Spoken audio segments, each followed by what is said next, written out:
Kunzang and her friends slightly in awe of the place.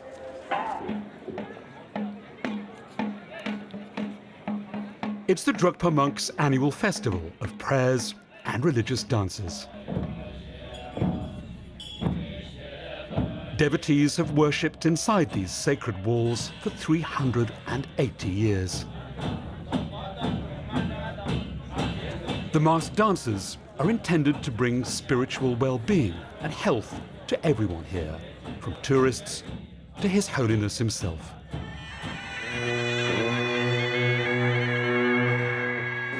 The nuns watch. Tomorrow it'll be their turn back home. The dances commemorate Guru Padmasambhava, who subdued evil demons, turning them into protectors of Dharma, duty and goodness.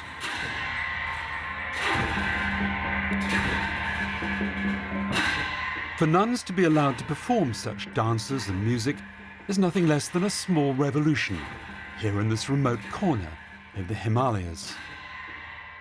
In ancient times, nuns were not allowed to perform the masked dances or play religious instruments. But today we are free to participate in all activities because of His Holiness. It's a remarkable change.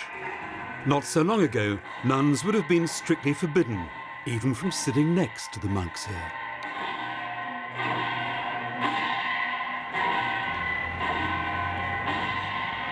His Holiness has done more than let nuns dance. Usually, he teaches monks. What's different, he also teaches nuns in separate groups. Nobody can remember a master of Tibetan Buddhism ever doing this before. The first step that I took is to teach by myself. Even the monks or even other nuns, even kind of educated nuns or monks, they also want to, now it's a time that they have to come back to nuns to learn something that they have learned from me.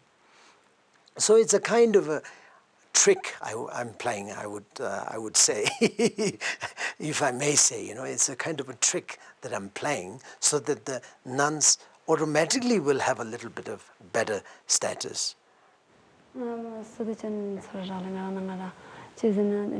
I feel so lucky that I met His Holiness, because there are other precious Rinpoches, spiritual masters, who teach only the people who are one level below them. But His Holiness teaches us directly, and that makes me very lucky. His Holiness's trick, as he calls it himself, to teach groups of nuns separately from monks. The monks must then go to the nuns to learn certain ancient wisdoms. In return, responsibilities. For the council, is everything going well? Everything is going well. We are painting the nunnery, and there are some parts of the building where the color had faded. We are painting that too. Is that so? Tell me, will the nuns really be able to finish the preparations before the council? One day, it was raining so it disrupted our work, but the rest is going fine. By the 15th of July, we think we'll be able to finish all the work. It was raining there. Well, it was raining here as well.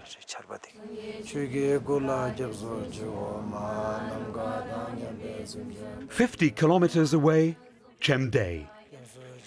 This is where Kunzang's father lives, with his wife, Tashi Yuron, and 2 daughters. It's a village mostly of farmers, not rich, but not destitute. At first, Kunzang's decision came as a shock. She never asked us. That time we were in the town of Leh and she was at home. She ran away from this home to His Holiness's place to become a nun. In the beginning, I was very upset because she is the eldest daughter in my family. People were saying, "Why did you let your eldest daughter become a nun?" Home's just a short drive from the Henis monastery. And Kunzang's taken the chance to visit. It's a time that the family looks forward to.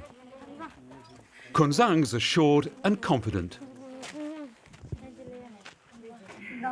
Everyone else here still remembering her surprise departure. When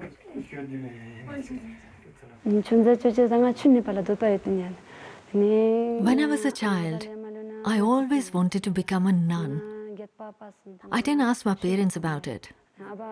After 9 years of school, I ran away to become one.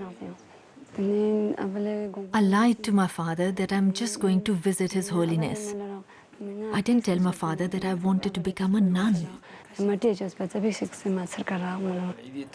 That's all in the past.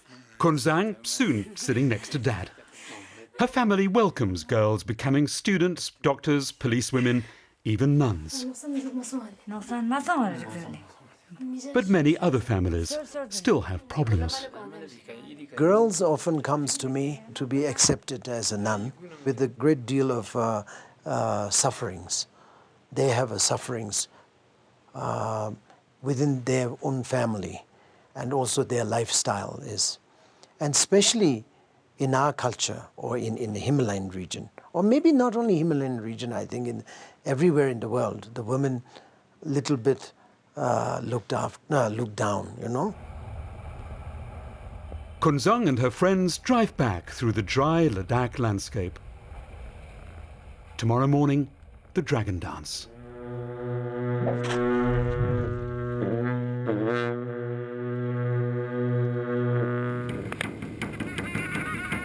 It's time for the Drukpa nuns to prove they can do it.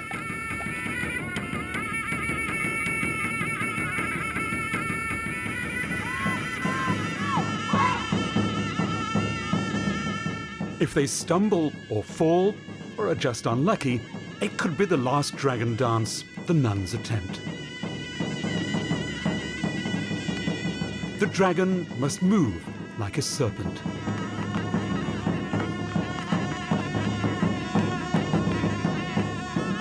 Body and head in one sinuous but shifting rhythm.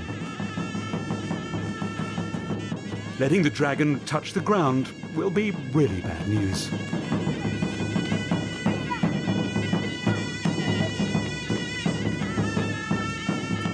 The women of Ladakh finally entrusted with ancient crafts and secrets.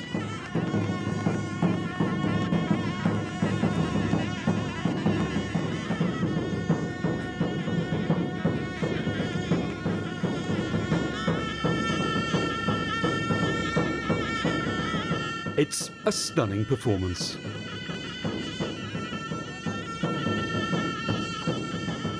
And the verdict? The Kung Fu master clears the nuns for the council performance later in the month.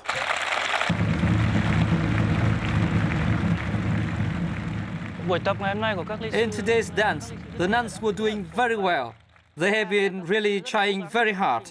With this level of performance, and with more practice before the Annual Drukpa Council, there'll be a big success.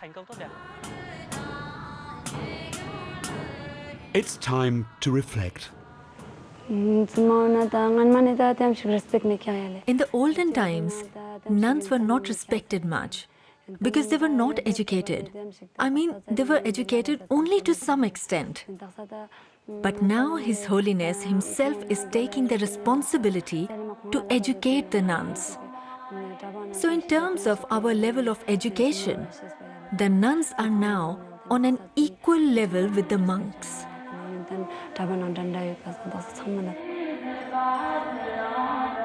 Kung Fu, the dragon dance, after centuries, the first steps out of the shadows.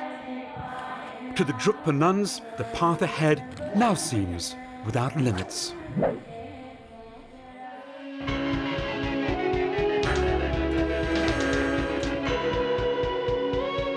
To find out more about the Kung Fu nuns and the Drukpa lineage, visit our website, tve.org/lifeonline.